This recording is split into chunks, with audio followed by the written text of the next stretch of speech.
আলপনা লাইফস্টাইলে তোমাদের অনেক অনেক ভালোবাসা। দেখতে পাচ্ছ আমার ঘরের বাগানের থেকে আমি একটু কচিলতি তুলে নিচ্ছি। তো আজকে তোমাদেরকে দেখালাম ফেসটা।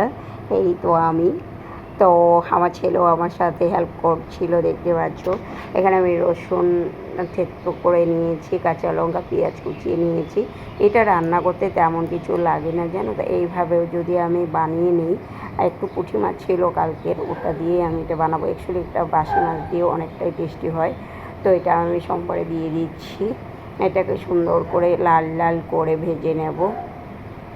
তো আর তেমন কিছু বাটাবাটি এমন কিছু বাটনা করিনি আমি। এটার মধ্যে আর কিচ্ছু দেবো না, শুধু এটাই দিব।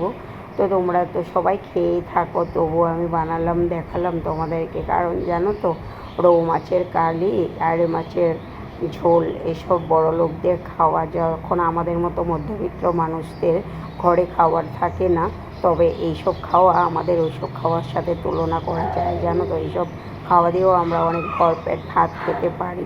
তো শুধু আমরা বলছি না, অনেক নিতান্ত গরিব লোক আছে, তারাও এই খাওয়াটা খুব সুস্বাদুভাবে খায়।